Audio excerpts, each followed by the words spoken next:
Shalom Bapak Ibu dan Saudara yang terkasih, kita akan kembali merenungkan satu bagian firman Tuhan dari 1 Samuel 16 ayatnya yang ke-7.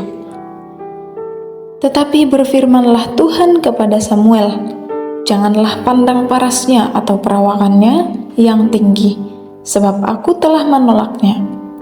Bukan yang dilihat manusia, yang dilihat Allah. Manusia melihat apa yang di depan mata, tetapi Tuhan melihat hati. Perenungan kita pada hari ini temanya adalah manusia melihat rupa dan Tuhan melihat hati. Nah, sebelum kita jauh dalam renungan ini, saya ingin bertanya kepada kita semua, kalau misalnya ada orang yang datang mengetuk pintu sewaktu-waktu, ia datang ke rumah kita, kemudian pada saat kita membuka pintu, ternyata orang itu tidak kita kenal. Orangnya, penampilannya urak-urakan atau sangat seram gitu ya. Bisa jadi bertato, memiliki tindih, dan juga rambut gondrong yang tidak terurus. Tapi ia meminta kita untuk melindungi ia sebentar. Ia meminta untuk masuk sebentar, berlindung sebentar, dan ia memaksa untuk masuk ke dalam rumah kita.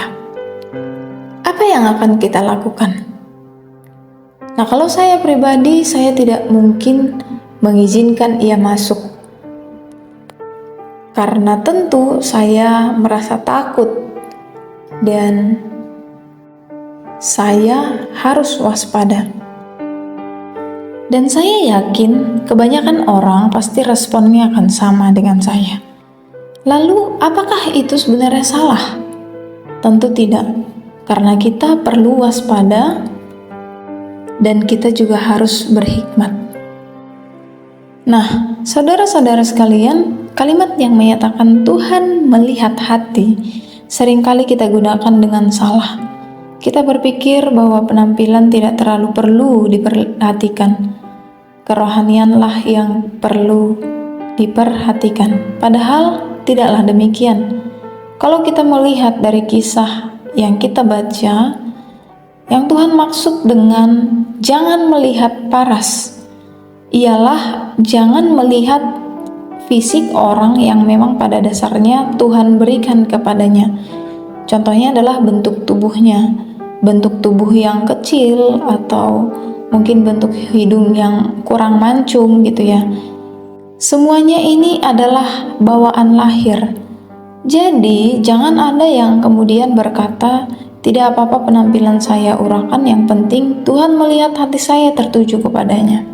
Atau tidak apa-apa saya ibadah dengan pakaian semini mungkin atau senyaman saya karena Tuhan melihat hati saya.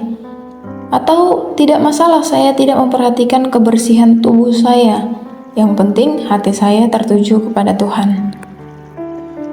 Yang dimaksud dengan Tuhan melihat hati bukanlah demikian.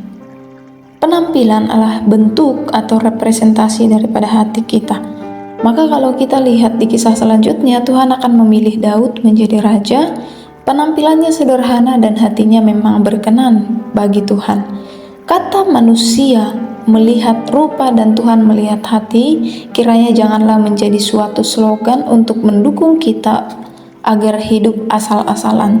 Tapi biarlah kiranya ini kita pandang sebagai pengingat bagi kita untuk memperbaiki diri, terlebih lagi memperbaiki hati kita menjadi hati yang berkenan bagi Allah dan hati yang memuliakan Allah.